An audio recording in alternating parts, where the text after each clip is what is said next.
Hi, I am Roshan sign. आज मैं बात करूंगा मायन सिविलाइजेशन के बारे में, जहां की प्राचीन पिरामिड और जटिल चित्रलिपियां मानो हम सबको कुछ कहना चाहती हो। ये एक ऐसी संस्कृति थी जो मेसो अमेरिका के हरे भरे जंगलों में पनपी और एक ऐसी विरासत छोड़ गई जो दुनिया को आज भी मोहित करती रहती है, जो अपने समय में किसी भी सिविलाइजेशन को भव्यता के मामले में टक्कर दे सकती थी।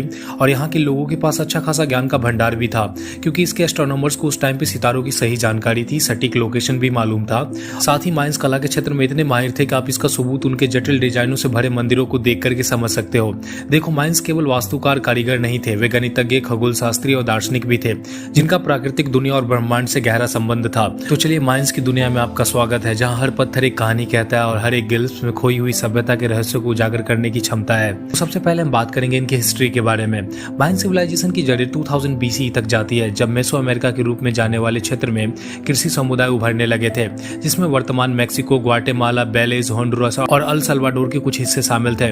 इन शुरुआती बस्तियों ने मायंस कल्चर के विकास की नींव रखी। और इसकी ओरिजिन से डेवलपमेंट की बात करूं तो वो 2000 BCE से लेकर के 250 CE तक आते आते मायंस साधारण कृषि समुदाय से एक उत्कृष्ट संगठित समाज के रूप में परिवर्तित हो चुके थे। इनके स्वर्णिम काल की बात करूं तो वो 250 CE से लेकर के 900 CE के बीच का था। इस टाइम पीरियड में मायन सिविलाइजेशन अपने विकास के चरम पे थी, जिनकी विशेषता नए शहर राज्यों का फलना फूलना, जैसे कि टिकाल, कोपेन, पैलेनक, कैलकमूल और कैराकोल जैसे प्रमुख शहर राजनीतिक शक्ति, व्यापार और कलात्मक अभिव्यक्ति के केंद्र बने। साथ ही इनकी स्मारकीय वास्तुकला भी कमाल की थी, जो समय के साथ काफी उत्कृष्ट हो चुकी थी। और इनमें जो मुझे सबसे अच्छी बात लगी, उनका एक यूनिक कल्चर भी था, जो अपने आप में बड़ा महत्व रखता था। जैसा कि आपने देखा है, एक साम्राज्य का एक ही राजा होता है, बट मायन सिविलाइजेशन में ऐसा नहीं था। मायन सिविलाइजेशन के अंदर एक एकीकृत राज्य का सिस्टम ही नहीं था, बल्कि स्वतंत्र शहर राज्यों का एक नेटवर्क था, जिनमें से प्रत्येक में एक दिव्य राजा का शासन था, जो एक राजनीतिक, धार्मिक दोनों रूप में कार्य करता था। ये शहर राज्य गठबंधन, संघर्ष और व्यापार से लगे हुए थे, जो माया समाज को गतिशील प्रकृति में योगदान करते थे।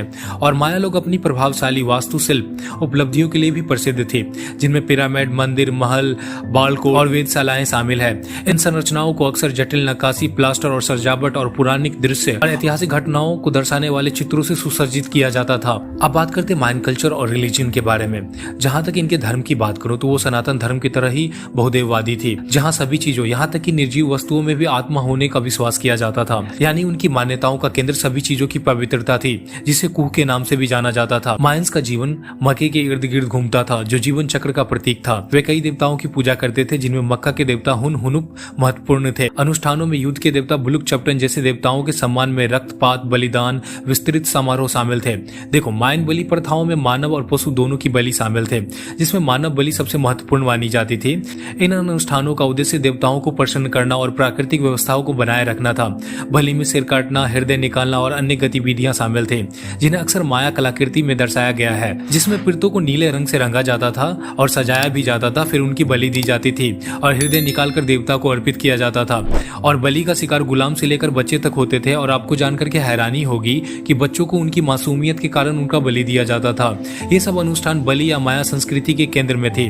अब बात करते हैं फैमिली स्ट्रक्चर की। देखो, मायंस परिवार की संरचना एकल परिवार के इर्द गिर्द केंद्रित थी, जिसमें विस्तृत परिवार के सदस्य एक दूसरे के बहुत करीब रहते थे। जैसे मायंस परिवार आमतौर पर एक ही घर में एक साथ रहते थे, जिसमें माता पिता, बच्चे, दादा दादी, चाचा चाची शामिल थे। और जब कोई मायंस पुरुष शादी करता था तो वो शुरू में कुछ समय के लिए अपनी पत्नी के परिवार के साथ रहता था, फिर अपने पिता के घर के बगल में परिवार के भूखंड में एक नया घर बनाता था, जिसमें संपत्ति और उपाधियां पुरुष उत्तराधिकारी को दी जाती थी। और कुल मिलाकर बात करूं तो माया परिवार एक घनिष्ठ बहुपीढ़ी इकाई थी, जो घर और समुदाय के इर्द गिर्द ही केंद्रित थे। और जैसा कि मैंने इनके नॉलेज के बारे में बात किया था, तो मायंस ने एक ऐसे खगोलीय प्रणाली विकसित की जो उनके कैलेंडर से बहुत करीबी से जुड़ी हुई थी। मायन ने दो मुख्य कैलेंडर का उपयोग किया, 260 दिवसीय तजोल्किन अनुष्ठान कैलेंडर और 365 दिवसीय हाब्सौर कैलेंडर। इन्हें 52 वर्षीय कैलेंडर राउंड चक्र में संयोजित किया गया था। साथ ही एक लॉन्ग काउंट कैलेंडर का भी उपयोग किया गया था, जो ग्रेगोरियन कैलेंडर में 314 ईसा पूर्व की शुरुआती तिथि के साथ लंबी अवधि को ट्रैक करता था। साथ ही मायंस अपने खगोलीय प्रेक्षणों में अत्यधिक सटीक थे, जिसमें सिनोडिक महीने और उस कटिबंधीय वर्ष की लंबाई का अनुमान। और आपको जानकर के हैरानी होगी कि इनका कैलेंडर यूरोपीय लोगों की तुलना में अधिक सटीक भी था। साथ ही इन लोगों ने सूर्य, चंद्रमा, ग्रह और अन्य खगोलीय पिंडों को अपने देवताओं के साथ जोड़ा और खगोलीय ज्ञान को धार्मिक और सांस्कृतिक प्रथाओं में एकीकृत किया। संक्षेप में कहूँ तो माया ने एक जटिल और सटीक खगोलीय प्रणाली विकसित की, जो उनके कैलेंडर और विश्व दृष्टि से गहराई को छूती है, जो ब्रह्मांड के बारे में उनकी उन्नत समझ को प्रदर्शित करती है।